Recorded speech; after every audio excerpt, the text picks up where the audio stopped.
What's up, beautiful people of the internet? My name is Jamil Kafo, and we have a special guest today. What's your name? So we have Deuce with us. This is my second time recording this video.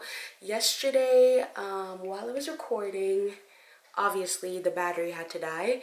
And then today, Deuce's nap is normally like 12 to 1:30 or 12:30 to 1:30, and I put him down and he decided to only take a 30-minute nap today. So he's with us.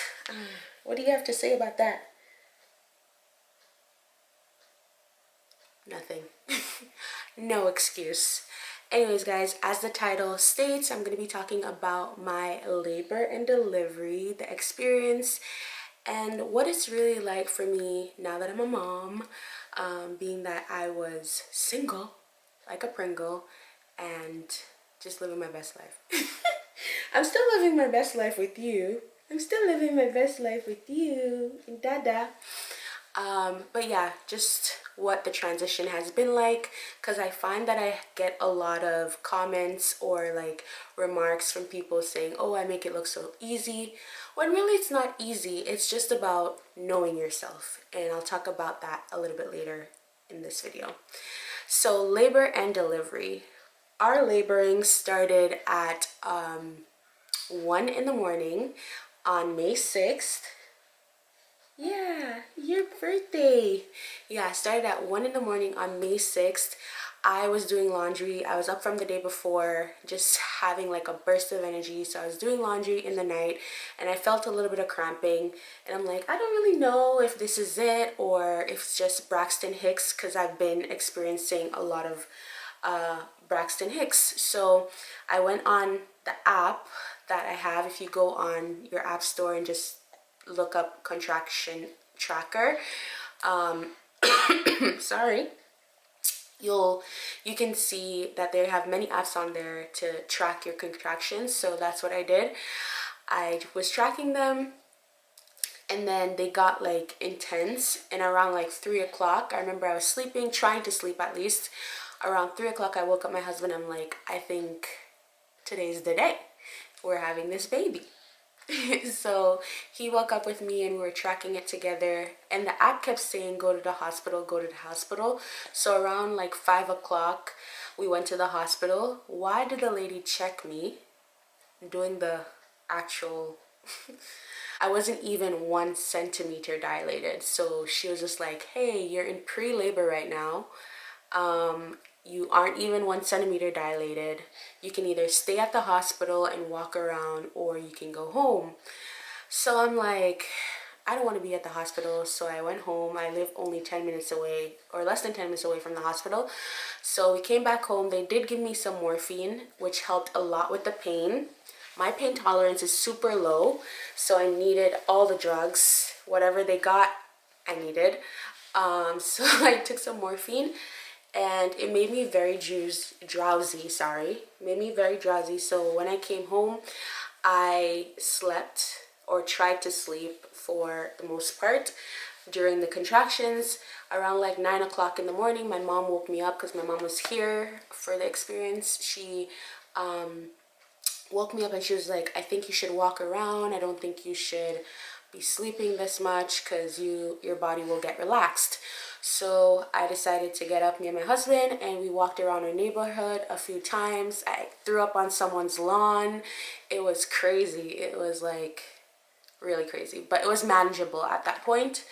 So I was just laboring at home until about like 3 p.m., 4 p.m. I remember the pain got so bad that I was like down on all fours. And my husband was like, yeah, I think we should go to the hospital now. So we went back to the hospital, and the lady checked me again, and she was like, okay, we can admit you. You're 3 to 4 centimeters dilated. So that was a relief that we didn't have to go back home and labor again. Like, some movement was taking place. So we got to our room in the hospital. We had a private room. And the doctor came in and she told me like my options. Because my water at this time was not broken. She was just like, do I want her to break my water? And I'm like, no, because I've watched these videos on YouTube and they say once your water is broken, it goes like from 0 to 100. You're still tired, huh? But you just wanted to be up in the mix with mommy. It goes from 0 to 100 real quick. So I'm like, you know what? I will take my chances and just do this naturally and hope my body breaks my water on its own. I had such a great nurse. Her name, I probably shouldn't say her name, but say her name was Sam. Sam was so great. She was just super helpful. At first I was skeptical because she told me she was fairly new. She just graduated not too long ago. So I'm like, you're new. Like, do you even know what you're doing? But she was super helpful. She was just like, you're in control, Jamil. Like, just breathe with me. You're in control. So she was like really giving me, you know, positive affirmation and everything. So it was super good. And she helped me like labor on the toilet, and that gave me another centimeter. And then she took me into the tub, and she was there like really calming me down. And all of a sudden she's like, I got to go, my shift is done. And I'm like, girl, do not leave me here by myself. Anyway, she ended up leaving and we got another nurse, total opposite. Say her name is Sydney. Sydney was just like there to clock in and clock out. She was not there to help me. She was not there to like really be my cheerleader in this time of need. She was just there to get her check and bounce. Like, it was so bad. She didn't know how to unclog the tub because Sam had left me in the tub. She didn't know how to unclog it. She didn't know how to do a lot of the things that I felt like you should know how to do as a nurse. But yeah, so even unclogging the tub and like letting the water drain out, like I'm in labor. She literally hands me the towel to like pat myself dry. Like I am like so fragile in this moment, and all she does is like, here, pat yourself or dry yourself off. Like, can you help me? Like, can you help me in this moment? Can you give me a little loving? Like, that's all I need, just a little bit of positivity. But yeah, so after the tub, I was again another centimeters dilated. So at that time, I was about 5 to 6 centimeters dilated, and the pain, even though it was a lot, like it was manageable. I was doing the do, like I was trying, you know. And the doctor came back in and be like, hey, you know, your water hasn't broke yet, and you're about 5 to 6 centimeters dilated. Do you want me to break your water? So my husband looked over and he was just like, do you want to be doing this for a whole other day, or you just want to get it over with, just break the water and like just get it over with? So I'm like, okay, fine. They broke my water. Guys, who told me to let them do that? It literally went all the way to 1,000, like not even 100, it went to 1,000. I was managing before, everything was, you know, I was able to talk, I FaceTimed my friends, like I was out here doing the absolute most. And then boom, my water broke. It felt like a gush, just like like a gush of water just releasing from my body, and the pain went up 10,000 like notches. Yeah, so imagine how I explain it to all like my friends and family is like, I don't know if you guys ever watched Twilight, when Bella was changing from a human to a vampire and she was like, oh, like she felt like her whole body was on fire. That's how I felt. I felt like my whole body was on fire, and they were so close together, like I had no minute to breathe. Like before I had like a contraction, then I got a minute to like relax and breathe, and then contraction. There was no space in between. Like it was like crazy. But yeah, so at that moment I'm like, okay, give me the drugs. I need the drugs. Call the doctor. I need the drugs for the epidural. They're like, oh, there's only one anesthesiologist for the whole hospital, and right now they're dealing with an emergency. I'm like, fam, I cannot make it. My husband looked over and was like, is this not an emergency? This is an emergency. Like, he was really my advocate during that time because I was a hot mess. He was really pushing for me and I really appreciate him. Honestly, I don't know how people do this on their own. Kudos to anyone who's done this on their own, but I am not strong enough. I needed my husband. But yeah, I love him so much. So yeah, he was like, is this not an emergency? Like, we need the epidural. So I'm like, what else do you got? Like, I need something to numb this pain or help with this pain. So what else do you got? They couldn't give me any more morphine because I was already like 6 centimeters dilated. The next thing that they had was the gas, the laughing gas. So I'm like, okay, sign me up. Like, no epidural right now. Sign me up for the gas because I need something. I need something. So they gave me the gas. First of all, Sydney did not know how to get the gas flowing. Like, how do you not know how to get the gas flowing to me, Sydney? Like, she was just... Anyways, finally got the gas. Who told me to take the gas? It's the worst drug ever. If you're out there and you're looking for information on what to expect about your labor, don't take the gas. That's my number one tip. Don't take the gas. It's not even worth it. So I got the gas and literally it's like being high. Like, I could feel all the pains, but in my mind it's like saying like, oh, there's no pain, but I'm feeling the pain. So what are you telling me there's no pain?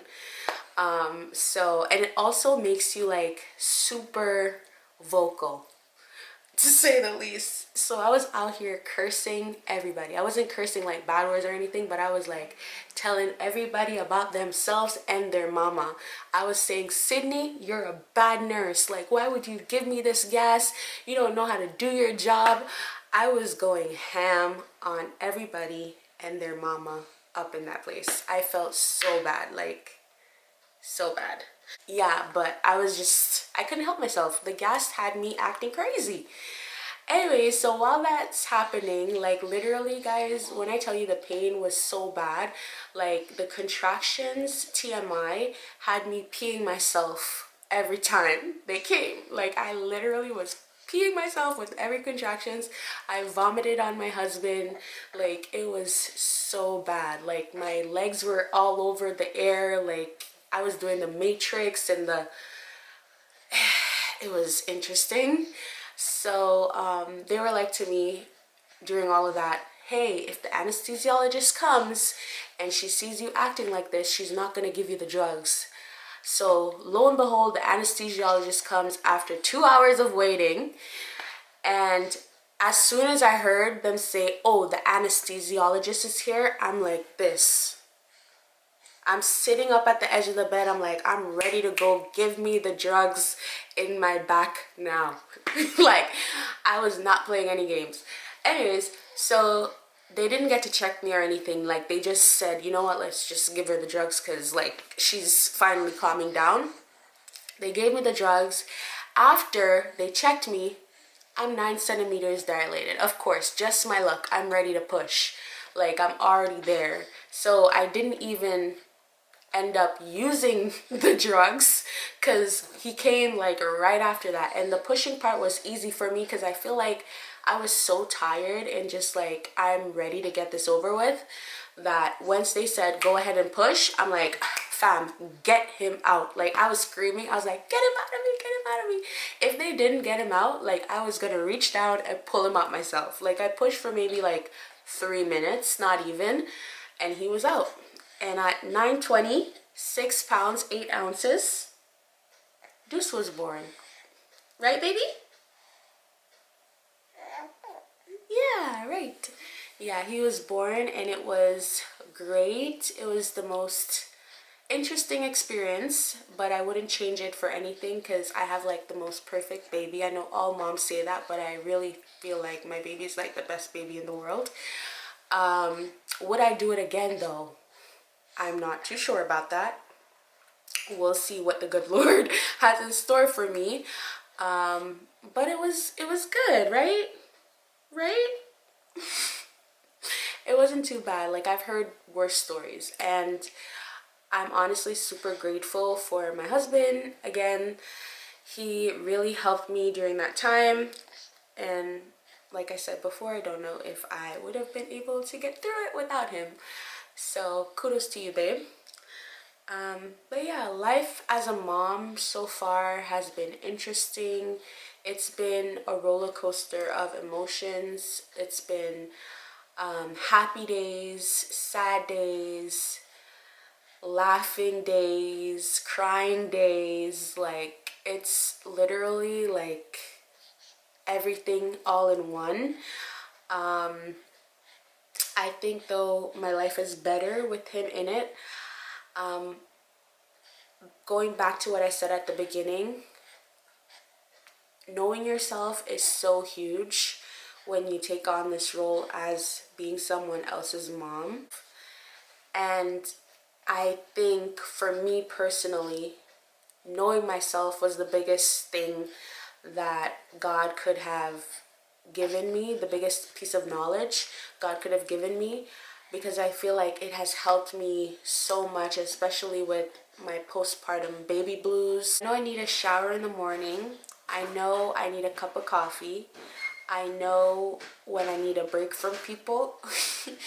And I know when I just need a hug, whether that's from my baby, some cuddles, or from my husband.